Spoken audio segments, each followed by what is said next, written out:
Días Transgénicos, pues un proyecto que habla del progresivo distanciamiento que hemos ido teniendo como especie respecto a la naturaleza. Un distanciamiento físico, pero sobre todo mental, es decir, cómo pensamos en ella, ¿no? Como si fuera un otro y no fuéramos parte de ese entramado.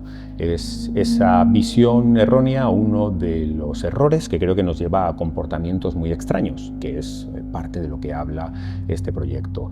Digamos que al final lo que intenta es hacernos reflexionar para cambiar esa visión en la que la humanidad está en el vértice de la cúspide y todo queda a nuestros pies, no en vano nos referimos a ello como recursos, y cambiarlo por otra imagen en la que hay una red en la que los nodos, siendo nosotros un nodo más, todo nodo y toda relación entre los nodos tienen un profundo valor.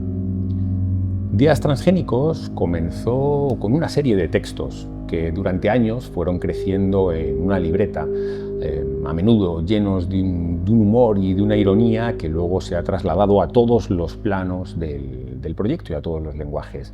Escribir se ha convertido en una parte muy importante de mi práctica, una especie de compromiso conmigo mismo a la hora de también comunicar, de reflexionar o de ir cocinando las cosas a fuego lento. Estos textos, que muchos estaban basados en una investigación, a veces en muchos conceptos, ¿no? A veces hablaban de la domesticación, a veces hablaban pues de pruebas nucleares o de alimentos modificados cuyas semillas son estériles y no pueden dar lugar a nuevas generaciones, y luego de símbolos que para mí son muy elocuentes. Uno de ellos es el césped.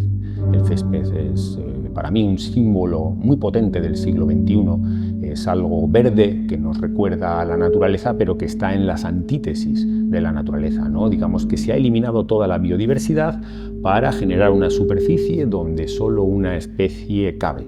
Y además, cuando uno lo ve con ojos desde fuera, hay un texto con mucho humor que habla de cómo nos ven los alienígenas, ¿no? Cómo nos vería un alienígena que llega a la Tierra y ve a la humanidad y su relación con el césped. Y ve al césped como una especie dominante donde millones de personas trabajan para ella, ¿no? Llevándole agua, erradicando malas hierbas u otras especies, y un césped que no les da nada a cambio. No les da sombra, no les da fruto, no les devuelve nada, pero a pesar de ello sigue la expansión de su imperio, ¿no?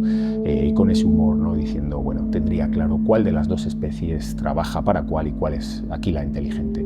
Bueno, hay símbolos, ¿no? Hay elementos que se han ido repitiendo, como Bikini Fish o Yucca Flat Man, dos pequeños símbolos que hablan de pruebas nucleares, tanto en el atolón de Bikini, donde, por ejemplo, pues Estados Unidos, digamos que habló con los indígenas locales y los sedujo, los convenció para que dejaran su atolón y poder hacer allí pruebas nucleares. Nunca pudieron volver. Hay una historia ahí dramática detrás del nombre de la prenda bikini, que un ingeniero francés que inventó esa prenda, digamos que tomó el nombre porque le parecía algo explosivo, ¿no? Cual se presentó 4 días después de las primeras pruebas nucleares. En fin, todas estas obras esconden una historia detrás, ¿no? Como Yucca Flat Man.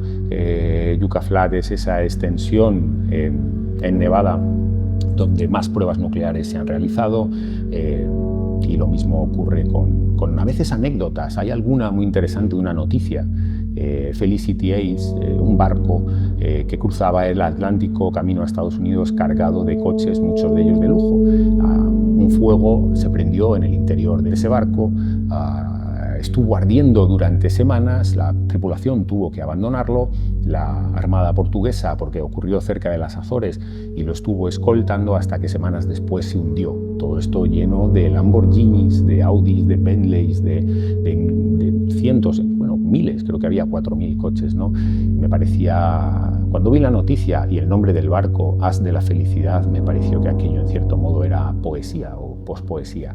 Entonces, bueno, al final hay un conjunto de elementos que conforman esa gran nube de ideas que hablan de ese viaje, extraño viaje que nos va apartando, ¿no? de la naturaleza, o comportamientos que nos llevan a, bueno, pues las operaciones estéticas, la filosofía de usar y tirar, nos llevan a situaciones, pues eso, extrañas, como sentarse delante de un gran televisor para ver documentales de animales que se extinguen, ¿no? Trabajar para pagar a un jardinero para que cuide de un jardín que no produce nada. Esa, digamos, es un poco la esencia que hay detrás de Días Transgénicos. Trabajo siempre con libretas.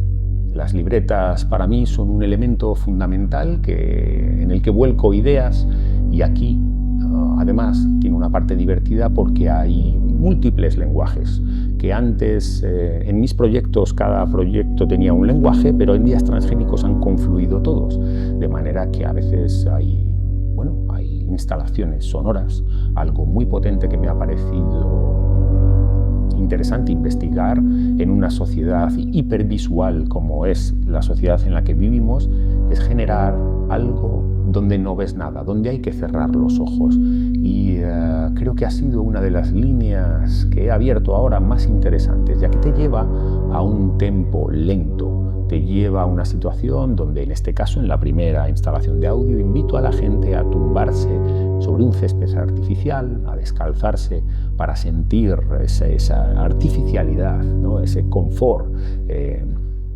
de ese césped artificial, a la vez que cierra los ojos y durante 8 minutos se mete en un universo, ¿no? Donde una voz programada lee unos textos acompañados pues, de un colchón sonoro que hizo Iván Puñal, muy apropiado para envolverte, para seducirte y para meterte en otro tempo mucho más lento. Es algo que me interesa, ¿no? Que la gente pueda llegar a las capas más profundas que hay detrás. Otra de las estrategias ha sido generar unos, yo los llamo dispositivos de lectura lenta.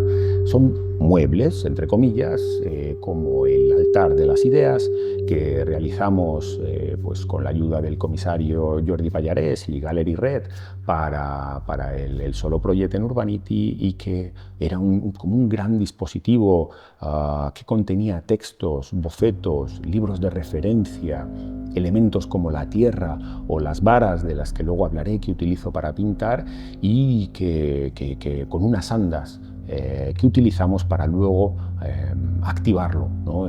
Llevarlo hasta una extensión de césped artificial, como era el campo de fútbol de Piedralaves, el lugar donde ahora vivo, y cargar con él en vilo durante 1 minuto, como una especie de homenaje a las ideas, homenaje también absurdo a ese césped, ¿no?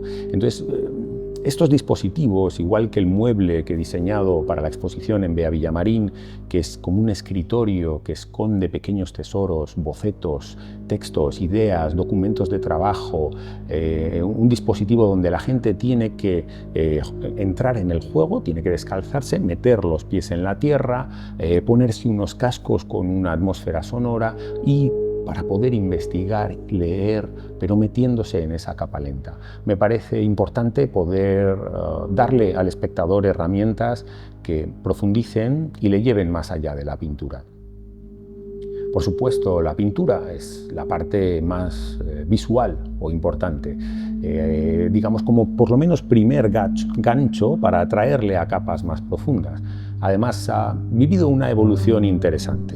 En un primer estadio, Días Transgénicos eran unas pinturas monocromas que siempre estaban pintadas con la estrategia de esgrafiar con una vara de avellano larga que representa la distancia, y con las cuales, digamos, rascaba la pintura para dejar ver la capa que había debajo. En ese primer estadio estaban las piezas pictóricas con la vara y un texto que complementaba, ¿no? Que hacía al espectador conectar los puntos y entender por qué había una serie de elementos muy icónicos representados ahí.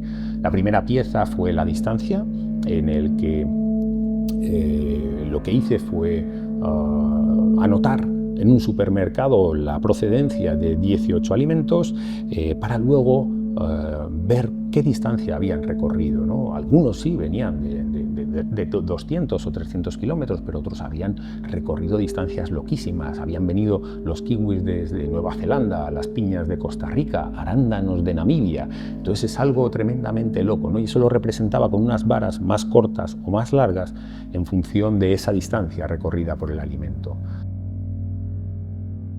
Algo interesante es que detrás del lienzo meto una capa de espuma con la que se construyen los colchones. Ese colchón que hay dentro le da un aspecto amable.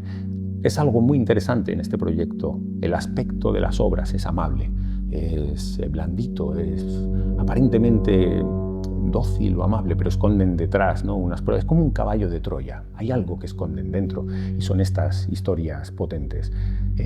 La pintura fue evolucionando hacia una pintura más salvaje. Los textos, en lugar de quedarse pues mecanografiados, ¿no?, y enmarcados al lado de la vara y de la pintura, empecé a incorporar fragmentos que funcionan como activadores.